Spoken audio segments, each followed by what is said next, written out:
Welcome to my channel farm knowledge world. मेरा नाम है मृदुला और आज का हमारा टॉपिक है क्रोमोसोम्स। तो इस टॉपिक के अंदर हम देखेंगे बेसिकली कि क्रोमोसोम किसे कहते हैं, उसका स्ट्रक्चर क्या होता है और उसके टाइप्स क्या होते हैं और उसका मेन फंक्शन क्या होता है। तो चलिए स्टार्ट करते हैं। क्रोमोसोम जो होता है वो आपका एक थ्रेड लाइक स्ट्रक्चर होता है। जैसा कि इस तरह का आपका थ्रेड होता है वैसा ही थ्रेड लाइक स्ट्रक्चर होता है जो कि बेसिकली एनिमल और प्लांट सेल के न्यूक्लियस में प्रेजेंट होता है। ठीक, क्रोमोसोम आपका प्रोटीन का बना होता है और एक सिंगल मॉलिक्यूल डीऑक्सीराइबोन्यूक्लिक एसिड जिसे कि शॉर्ट फॉर्म में हम डीएनए कहते हैं। ठीक, तो क्रोमोसोम आपका प्रोटीन और डीएनए का बना होता है। ये जो वर्ड क्रोमोसोम है ये डिराइव हुआ है ग्रीक वर्ड क्रोमा जिसका मीनिंग है कलर और सोमा जिसका मीनिंग है बॉडी।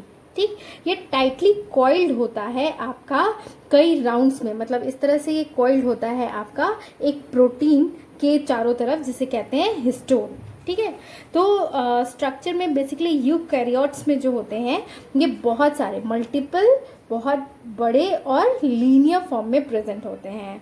ये आपके सेल के न्यूक्लियस में प्रेजेंट होते हैं और इसमें एक सेंट्रोमियर होता है और 1 या 2 आर्म्स होते हैं। मतलब देखिए ये आपका सेंट्रोमियर है और ये इसके आर्म्स हैं। ठीक है, इसे आर्म्स कहेंगे जो कि लेंथ में वेरी कर सकते हैं।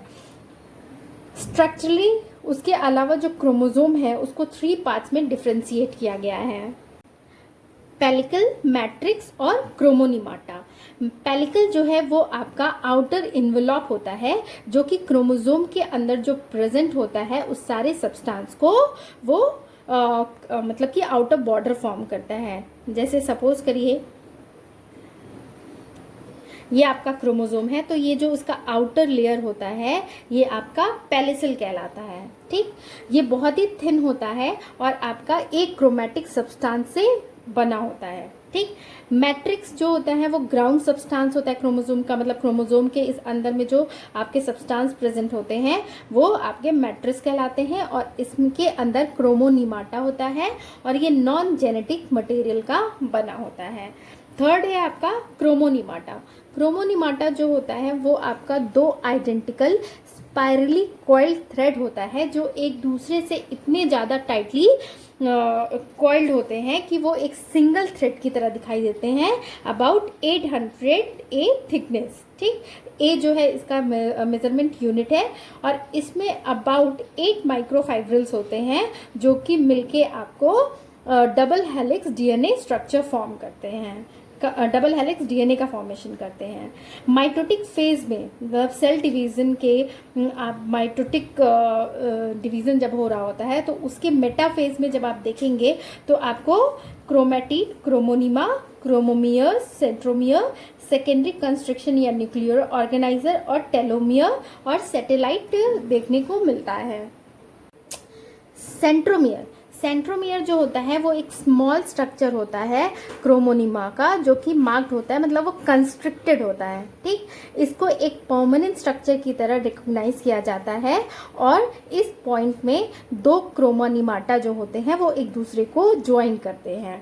ये सेंट्रोमियर जो होता है वो क्रोमोसोम को 2 पार्ट्स में डिवाइड करता है, यानी कि 2 आर्म्स में। जैसे इस तरह से देखिए ये आपका सेंट्रोमियर है तो इसको ये 2 पार्ट्स में डिवाइड कर रहा है, एक शॉर्ट आर्म दूसरा लॉन्ग आर्म। इसकी जो पोजीशन होती है वो कांस्टेंट होती है किसी एक पार्टिकुलर क्रोमोसोम के लिए, मतलब ये वेरी करती है अलग अलग क्रोमोसोम के लिए और ये आपकी एक फीचर फॉर्म करती है जिससे कि क्रोमोसोम का आइडेंटिफिकेशन होता है।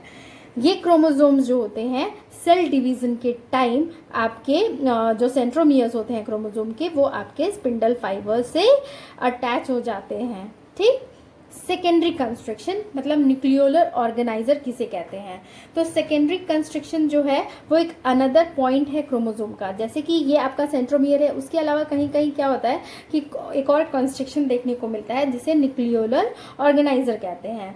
ये भी अपने पोजीशन में कांस्टेंट होता है और एक्सटेंट होता है।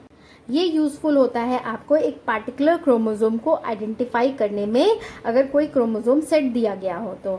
और जो आपका सेकेंडरी कंस्ट्रक्शन और नियरेस्ट टेलोमियर, टेलोमियर जो होता है वो क्रोमोसोम का सबसे लोअर पोर्शन होता है ठीक है, तो उसके बीच का जो स्पेस होता है उसे सैटेलाइट कहते हैं। अब देखेंगे कि टेलोमियर, ये टेलोमियर्स जो होते हैं वो स्पेशलाइज्ड एंड होते हैं क्रोमोसोम के, जो कि एग्जिबिट करते हैं आपको फिजियोलॉजिकल डिफरेंशिएशन और पोलैरिटी।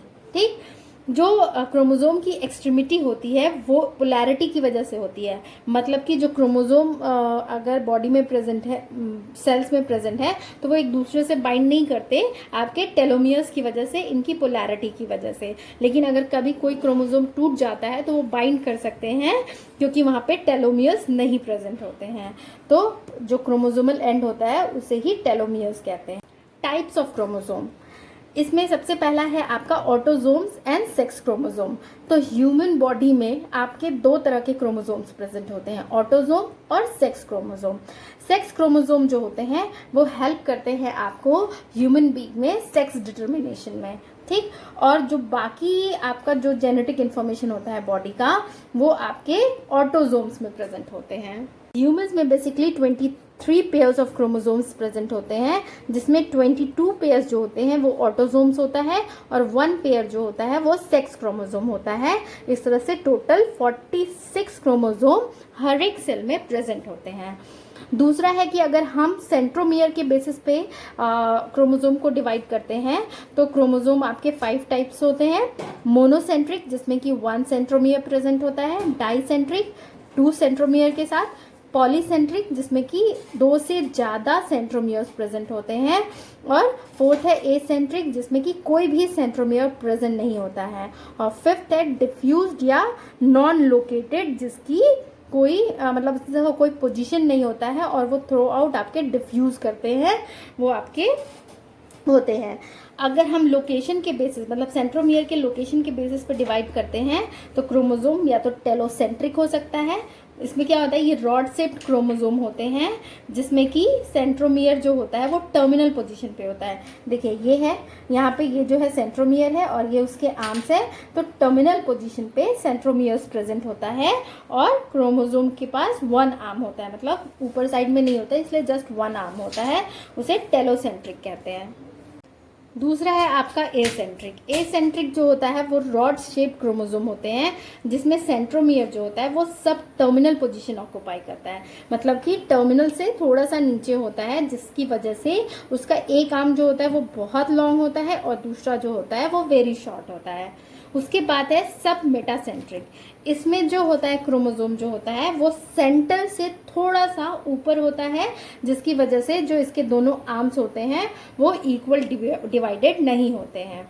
और फोर्थ है आपके मेटासेंट्रिक क्रोमोसोम। ये आपके वी शेप्ड क्रोमोसोम होते हैं, जिसमें कि सेंट्रोमियर जो होता है मिडिल में प्रेजेंट होता है, मतलब ये दोनों आर्म्स जो होते हैं वो इक्वल होते हैं।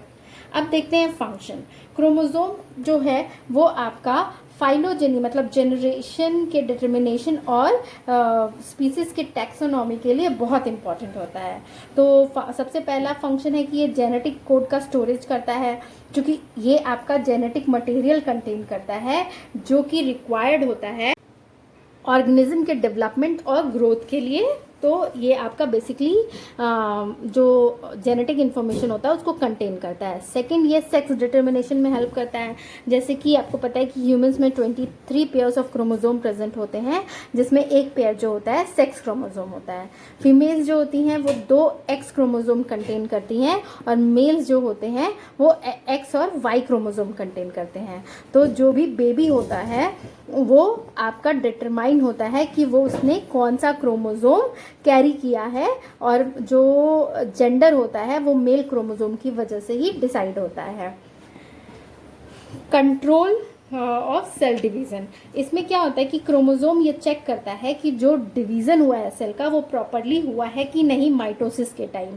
मतलब कि जो क्रोमोसोम्स हैं वो अपने जो डॉटर क्रोमोसोम्स हैं उन्होंने अपने पेरेंट से फुल इन्फॉर्मेशन लिया है कि नहीं, करेक्ट इन्फॉर्मेशन पास हुआ है कि नहीं। मतलब सेल्स जब डिवाइड हो रहे हैं और फर्दर सेल्स उनसे जो ग्रो करते हैं उनमें सही इन्फॉर्मेशन पास हुई है कि नहीं, और वो अच्छी तरह से ग्रो कर रहे हैं कि और डेवलप कर रहे हैं कि नहीं। फोर्थ है आपका formation of protein and storage. Chromosome जो होते हैं वो डायरेक्टली आपका प्रोटीन फॉर्मेशन में हेल्प करते हैं बॉडी के अंदर। उसके अलावा वो डीएनए को भी मेंटेन करते हैं, मतलब डीएनए प्रॉपर स्टेट में मेंटेन रहता है। और जो प्रोटीन्स होते हैं वो आपके क्रोमोसोम के अंदर स्टोर्ड होते हैं उसके कॉइल स्ट्रक्चर की वजह से। तो ये था अबाउट आपका क्रोमोसोम और उसके टाइप्स, उसके इम्पोर्टेंस के बारे में। अगर आपको मेरा ये वीडियो पसंद आए तो प्लीज़ इसे लाइक और शेयर करें, और अगर आपने मेरे चैनल को सब्सक्राइब नहीं किया है तो प्लीज़ इसे सब्सक्राइब कर लें। Thank you for watching.